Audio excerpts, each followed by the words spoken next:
I'm joined by Saul Montes-Bradley, VP of Communications at the Gold Institute for International Strategy. Saul, a pleasure to have you on. Iran's Supreme Leader says his country delivered a heavy slap to the US and that Trump exaggerated what happened to its nuclear sites. What is your response to the message we saw earlier today? Good evening, Leanne, and thank you for inviting me here. It's to listen to Ayatollah Khamenei today is a trip down some kind of weird time hole. It makes me wonder how tenuous is his connection to reality. His entire speech, nope, we didn't have any problem here. No, well, we failed in the attacks. We destroyed Israel. They surrendered. It seems to be more the rantings of a lunatic than the expressions of a leader of a country. I think that whatever discussions there may be as to the extent of the destruction of the nuclear sites, there is no question that even before Trump ordered that destruction, the Israeli Air Force could come in and out of Iran unmolested. They completely defeated their air defenses.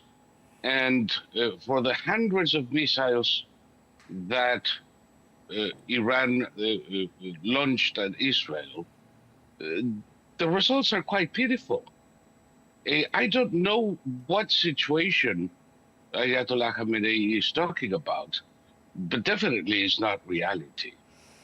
And I'm hearing what you're saying, and Iran has recognized that its nuclear program was severely damaged, but they've also said that the US strikes only strengthened their determination to complete the nuclear program. Is that a provocation from Iran? This is, I believe that we have to look at the problems confronting the Islamic Republic from the inside. I think it is a desperate attempt to gather some kind of support, a nationalistic support, when in fact things are crumbling beneath their feet. They have failed to defend Iran. They have failed to carry out their program. I'm sure that, you know, if they had the determination, they could probably get to work again and it would be destroyed again. And now everybody knows it. So this bravado of the regime, it's lacking in substance and probability. They are defeated. And it's only a matter of time before they fall. Pete Hegseth gave a robust, somewhat angry speech defending the US mission in Iran, and this comes after the leaked intelligence report.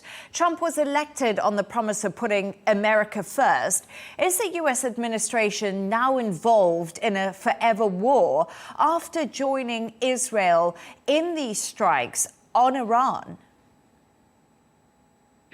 Well, he was also elected on the promise that Iran would not have a nuclear weapon. And I believe that he has just delivered on that promise. This isn't a forever war. I usually have trouble grasping the conception of forever wars, since we have wars like the war in Korea that hasn't ended, and we still have 35,000 troops in there. Since 1953. Obviously, World War II is not quite ended in those terms, for we still have thousands and thousands of American soldiers guarding Europe. So what is a forever war is something difficult to define.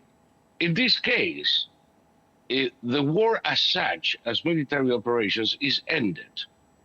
The conflict continues and will continue for as long as we have a regime in Iran whose purpose is to export its revolution and conquer its neighbors. What Trump did is what he promised to do.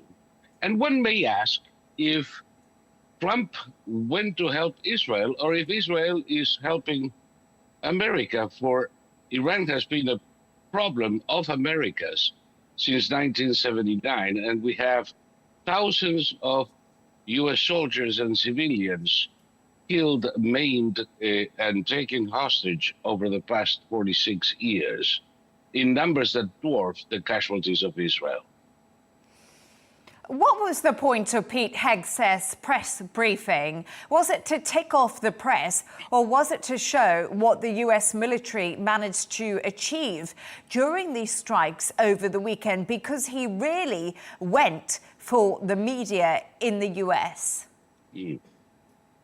Well, probably a little bit of both, actually. There have been reports in the media that, oh, well, the strike wasn't that big. No, we didn't break anything, as you said earlier. Even Iran is admitted that the nuclear program has been severely hit. There are enemies of the administration domestically that seek to minimize, whether you like it or not, the effect of the B-2 mission to Iran. That was done based on a document, on a leaked document that was a preliminary assessment. And as such, it contains a lot of caveats. It's always like that. In the intelligence community, a first assessment made in the heat of the moment contains a lot of caveats because new information may surface to contradict what is being said. And the media, heeding the fact that it was a preliminary assessment, heeding the fact of the very nature of that report, presented it as a final report, and no, we didn't do anything, they can still build nuclear weapons. It's nonsense. I can sympathize with Hegseth's reaction to that. And at the same time, he mentioned a lot of other assessments from Israel, from the Mossad, from the Iranians themselves, from US military intelligence that put to rest the question of whether there was damage or not. Saul Montes-Bradley, a pleasure to have your insights. Thank you for joining us.